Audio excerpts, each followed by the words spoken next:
Example, అంత మనకు అనుకూలమైన వ్యక్తిగా ఉండబడే రేవంత్ రెడ్డి గారు ఒక విషయం గుర్తు చేస్తున్నా.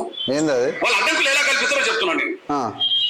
అడ్డంకులు అతి త్వరలో భారతదేశంలో ముందు తెలంగాణలో వర్గీకరణ అమలు చేస్తామన్నారు రేవంత్ రెడ్డి గారు.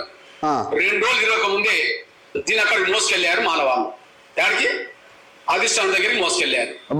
అధిష్టానం దగ్గరికి మోసుకెళ్ళిన తర్వాత ఖర్గే చెప్పేశారు. మల్లికార్జున్ ఖర్గే డైరెక్ట్ బయటపడకుండా కేసీ వేణుగోపాల్తో స్టేట్మెంట్ ఇప్పించాడు. ఏమని ఇప్పించాడు? ఎస్సీ వర్గీకరణ విషయంలో జాతీయ కమిటీ ఒక నిర్ణయం తీసుకునేంత వరకు ఎస్సీ వర్గీకరణ విషయంలో ఎవరు ముందడుగేయద్దు, ఇంక్లూడింగ్ రేవంత్ రెడ్డి కూడా ఇది వర్తిస్తుంది అన్నాడు. అసలు రేవంత్ రెడ్డి పేరు ఎందుకు వచ్చిందో చెప్పండి. ఎస్సీ వర్గీకరణ విషయంలో ఎవరు ముందడుగేయద్దు. నువ్వు ఫస్ట్ అన్నిటికంటే కృష్ణ గుర్తుపెట్టుకో, నీకున్న తెలివితేటలు రాజ్యాంగం ముందా అంజనేయుని ముందల కుప్పిగంతులే. నీకున్న తెలివితేటలు ఇక నీటిలో ఒక ఒడుగు బుడుగ కాదు నీ తెలివితేటలు అంత కాచి. నువ్వు మళ్ళీ కాంగ్రెస్కి బీజేపీ కథలు పెట్టేది కాలం చేయకు. నీ వల్ల కాదు.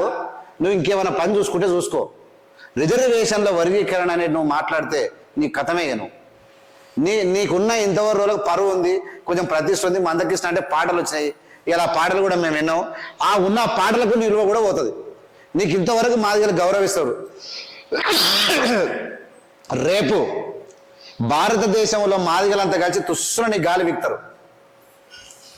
నువ్వు మందకృష్ణ ఎప్పుడు ఆగుతాడంటే మాదిగలు ఉల్టా తిరుగుతుంది తప్ప నువ్వు ఆగవు. ఇక నువ్వు వినవు. ఎందుకంటే నరేంద్ర మోడీకి అంత అమ్ముడపోయినావు నువ్వు. కేసీ వేణుగోపాల్ అంటే ఆయనకి చెప్పిన, ఈయన మోసుకపోయారంటే ఆయన చెప్పినట. ఈయన కట్టుకథలు ఎట్లుంటాయి. రేవంత్ రెడ్డికి లేదని చెప్పినట. నీ పీకుడు మూత వారి చెప్పింది కదా నరేంద్ర మోడీ, అందరికి ఉన్నాయని. ఆయన చేయమను ప్రధానమంత్రిని. నీకు ఇంతనన్నా నువ్వు నరేంద్ర మోడీ ఎన్ని రాష్ట్రాల్లో ఉండే? 25 రాష్ట్రాల్లో ఉండే. 20 రాష్ట్రాల అధికారంలో ఉండు కదా. ఓ 10 రాష్ట్రాలు చెప్పి నీ నరేంద్ర మోడీ సుఖమైన సోలనే కానీ ఈ రేవంత్ రెడ్డి ఉన్న ఒక రాష్ట్రం అంటే ఎత్తుకుపోయారంట. ఎత్తుకుపోయి ఐక్యమని చెప్తే ఆయన కేసీ చెప్తే ఆయన చెప్పినట. ఈయన కథ చెప్తున్నాడు మాకు. మరి మాదిగలు ఆడికి వచ్చిన కళాకారులు పిచ్చోళ్ళు ఇక మందకృష్ణ చెప్పగానే ఇట్ట సంఖ్యలు గుద్దుకుంటారు. మరి మా దర్వెల్లన్న ఓ ఇట్లా అంటారు. వీళ్ళు కొత్త పదం నేర్చారు. దర్వెల్లన్న ఏమంటాడు అంటే తెలంగాణ ఉద్యమంలో వాళ్ళంతా ఆంధ్రలో సాధారణ ప్రజలు సపోర్ట్ చేయలేదు, ఇట్లా మాలోళ్ళు కూడా ప్రజలు కాదు నాయకులు అంట. నాయకులకి ఏం అవసరమా రిజర్వేషన్లు? నాయకులు చేస్తారా? మీ తెలివితేటలు నేను ఏమంటానంటే వాట్ రిజర్వేషన్లలో ఉన్నటువంటి అక్కడ ఉన్నటువంటి ఆర్టికల్స్ చదవండియా. ఏది పడితే అలా మోసుకొచ్చినట్టే ఈయన చెప్పినట్ట. వినండి. ఇంక్లూడింగ్ ఈ మాట రేవంత్ రెడ్డి కూడా వర్తిస్తుందని చెప్పడం జరిగింది. అంటే రేవంత్ రెడ్డి గారు వర్గీకరణ ముందరికి వెళ్తుండ్రు, మీరు ఆపే ప్రయత్నం చేయండి అని అక్కడ మోసుకెళ్తా కదా ఆయన. ఆ తర్వాత ఏమైంది? కమిటీ పడ్డది. నీ కమిటీ కాదు, నేను ఏమంటున్నానంటే నీకు తెలిసిన రాష్ట్రాలు 2 ఒకటి కర్ణాటక ఒకటి, కర్ణాటక తర్వాత తెలంగాణ. ఇదే కదా నీకు తెలిసినవి. మిగతా రాష్ట్రాల్లో ఎందుకు చేయొద్దు? కర్ణాటక తెలంగాణ రాష్ట్రంలో రిజర్వేషన్ల వర్గీకరణ జరుగుతలేదు, కాంగ్రెస్ కావాలని చేస్తలేదు. నీకు 20 రాష్ట్రాల్లో నరేంద్ర మోడీ మహారాష్ట్రలో ఎందుకు వర్గీకరణ చేస్తలేడు? నీ తెలంగాణ నీ ఆంధ్రప్రదేశ్లో ఎందుకు చేస్తలేడు? బీహార్లో ఎందుకు చేస్తలేడు? మధ్యప్రదేశ్లో ఎందుకు చేస్తలేడు? ఉత్తరప్రదేశ్లో ఎందుకు చేస్తలేడు? గుజరాత్లో ఎందుకు చేస్తలేరు? ఢిల్లీలో ఎందుకు చేస్తలేరు? మణిపూర్లో ఎందుకు చేస్తలేరు? హర్యానాలో ఎందుకు చేస్తలేరు? ఛత్తీస్గఢ్ ఎందుకు చేస్తలేరు? సమానం చెప్ప అంటున్నా. అంటే అయిపోతుందా? అంటే అనుకూలంగా నీకు నరేంద్ర మోడీ ఉన్నా నువ్వే చెప్పినావు కదా. నీ నరేంద్ర మోడీ పాలిత రాష్ట్రాల్లో ఎందుకు వర్గీకరణ చేస్తారో గది చెప్పు. నువ్వు నరేంద్ర మోడీ మీద మాట్లాడేమన్నా మాట్లాడంటే ఇక రేవంత్ రెడ్డి మాట్లాడుతున్నావు అంటే ఆయన సరే. ఈ దేశంలో ఎక్కడన్నా కమిటీ ఉన్నది, కమిషన్. ఇప్పుడు మొన్న హర్యానాలో కమిటీ వేశాడు, వర్గీకరణ జరిగిపోయింది, 10 రోజుల్లో రిపోర్ట్. వర్గీకరణ లేదు.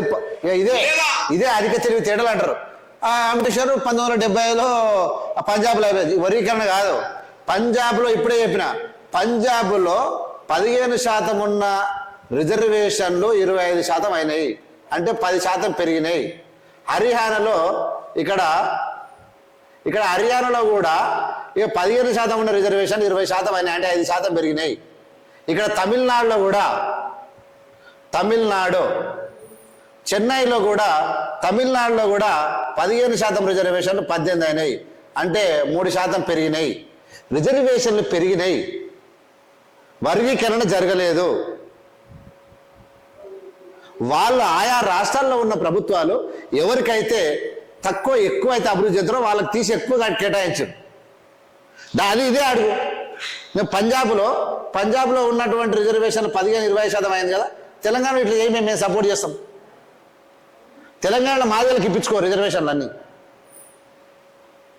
ఎక్కడ పోయి తినతోని కూట్ల మన్నువశ కార్యక్రమమే తప్ప, తన్నువశమే తప్ప ఎక్కడ కూడా నిజాయితీ లేదు, చిత్తశుద్ధి లేదు, అసలు మనుషుల మీద ప్రేమ లేదయా. ఏం పాడైందో ఏమో. ఇప్పుడు ఆంధ్రప్రదేశ్ లో కమిషన్ వేశారు, కమిషన్ వేశారు. పోనీ రెండు మన మంచి కోసమే అనుకుందాం. ఏళ్ళు యుద్ధం చేశాం, ఒక 2-3 నెలలు మనం ఓపిక పడితే మనకు వర్గీకరణ అవుతుంది అనుకుంటే 2-3 నెలలు ఓపిక పడదాం. కానీ గత నోటిఫికేషన్లు కూడా వర్గీకరణ అమలు చేస్తామన్నారు రేవంత్ రెడ్డి గారు. వర్గీకరణ లేకుండానే టీచర్ పోస్టులు భర్తీ చేసిందా లేదా? గత నోటిఫికేషన్లకు వర్గీకరణ వర్తింపజేస్తాం అన్నాడా లేదా? మరి వర్గీకరణ లేకుండానే ఉద్యోగాలు భర్తీ చేయడం అంటే 16,000 టీచర్ పోస్టులు పోయినాయి. అంటే అర్థం ఏంటంటే దాదాపు 11,000 టీచర్ పోస్టులు. ఇంకేమంటాడు, వర్గీకరణ లేకుండా ఉద్యోగాలు ఇచ్చారు కాబట్టి మనం అందరం కలిసి బీజేపీ కొట్టేద్దాం అంటాడు. ఇక మనం అందరం కలిసి బీజేపీ కొట్టేద్దాం. నరేంద్ర మోడీ నేను మాట్లాడుకున్న మాట అయిపోయింది. కిషన్ రెడ్డి, నరేంద్ర మోడీ, నేను కలిసి మాట్లాడుకున్నాం. మాదిగలను అందరం తీసుకొచ్చి బీజేపీలో కూర్చొని పెడతా. రిజర్వ్ ఎట్లా అడుగుతాడు, ఏం మన మోడీ సాబ్ అంటే మోడీతో మాట్లాడి నాకు హిందీ రాదు, మళ్ళీ ఇంగ్లీష్ రాదు. ఏం చేయాలి?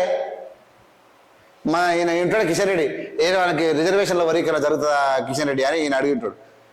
రిజర్వేషన్ జరగదు భయ్ అంటే జరగదు, కానీ మీరు జరుగుతామని అనుర్రి, నేను తీసుకొచ్చి వాళ్ళు చేయలేదని కాంగ్రెస్ని తిడతా, మొత్తం మాదిగలను తీసుకొచ్చి మీ దొడ్డే కట్టేస్తా, మాదిగలు మొత్తం బీజేపీ కోట్లేయాలని చెప్తా. చెప్పింది చాలా మీటింగ్లలో అందరు బీజేపీ కోటేయాలని. వేస్తా, తెలంగాణలో అధికారంలోకి వస్తుంది, నా పని అయిపోతుంది. దేశాన్ని ముంచేది అయిపోయింది, తెలంగాణ ఒకటి మిగిలింది, బీజేపీ దాన్ని ముంచేస్తే కథం అయిపోతుంది, ఇక నా పని కూడా అయిపోతుంది, ఇక నేను ఊకుంటా అని అనుకుంటున్నాను అంతే. దానికి రేవంత్ రెడ్డి మీద పడుతున్నాడు. ఒకటే, మీకు కనుక నేను ఇలా రేపు 1,00,000 డప్పులు కొట్టుర్రి, 1000 గొంతులు కానీ, మీరు ఆరోగ్యంగా ఉండాలి, ఆరోగ్యంగా ఉండాలి, మీరంతా పేద కళాకారులంతా ఈ రాష్ట్రంలో అభివృద్ధి చెందాలని నేను కోరుకుంటూ, మీ కళలు సంపూర్ణంగా మంచిగా ఉండి ఈ ప్రపంచాన్ని ఆనందపరుస్తూ మీరంతా హ్యాపీగా ఉండాలని మాదిగ కళాకారులను కోరుకుంటూ, రిజర్వేషన్ల వర్గీకరణ అనేది ఒక భూత పదం. వర్గీకరణ అందులో లేదు. ఏదైనా అంటే రాజ్యాంగానికి వ్యతిరేకంగా ఉండే ఏ పదాన్నైనా ఒక భూత పదంగానే అంటాం, వ్యతిరేక పదంగానే అంటాం. అది కూడా మందకృష్ణ తీసుకున్నటువంటి ఈ స్టెప్పు రాజ్యాంగానికి వ్యతిరేకంగా ఉంది కాబట్టి ఇది 30 ఏళ్ళు కాదు 300 ఏళ్ళు చేసిన కాలదు. మరి ఏం చేయగలుగుతుంది? రాజ్యాంగంలో లేని అంశం కోసం పోరాటం చేస్తే ఏమవుతుంది? పగలు అవుతాయి. మేము కొట్టుక సచ్చేదే ఉంటుంది, ఒకరి మీద కూడా మనం పోసుకునేది ఉంటుంది తప్ప ఏం జరగదు, ఎవరి నుంచి కాదు. టైంపాస్ రాజకీయాలు వద్దని తెలియజేసుకుంటూ, మీరు ఖచ్చితంగా ఎట్టి పరిస్థితుల్లో రాజ్యాంగానికి వ్యతిరేకమైన పోరాటంలో పాల్గొనే ముందు ఒకసారి ఆలోచించి పాల్గొనాలని కోరుకుంటూ, ఖచ్చితంగా మనమంతా భారతీయులం, మన బాధ్యత ఖచ్చితంగా రాజ్యాంగానికి అనుకూలంగా ఉండాలి, రాజ్యాంగం చెప్పినట్టు మనం చేయాలి తప్ప అది కాకుండా వేరే చేస్తే అది మంచిది కాదని తెలియజేసుకుంటూ, మీరందరూ కూడా ఏవిఎం ఛానల్ లైక్ చేయండి, షేర్ చేయండి, సబ్స్క్రైబ్ చేయడం మర్చిపోకండి.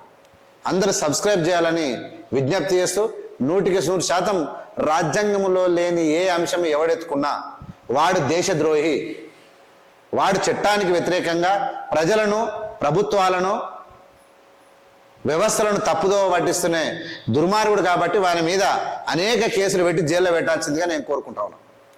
కాబట్టి మీరందరూ కూడా ఏవిఎం ఛానల్ సబ్స్క్రైబ్ చేసి వాస్తవాన్ని గురించి మీరు సెర్చ్ చేయాల్సిందిగా, ఖచ్చితంగా వీళ్ళు దళితులు ఒక్కటే కాదు, సమాజంలో ఉన్న సబ్బండ వర్గాలు కూడా ఈ వీడియో చూసి వాస్తవమైన పరిస్థితులను మీరు గుర్తెరగాలని చెప్పి కూడా తెలియజేసుకుంటున్నా. వాళ్ళు అబద్ధాలు చెప్తుంటే మేము వాస్తవాలు చెప్తా ఉన్నాం. ఈ వాస్తవాలను గుర్తించాలని అనేక వీడియోలలో నేను చెప్పిన మీరు అది చూడాలని చెప్పి నేను తెలియజేస్తా ఉన్నా.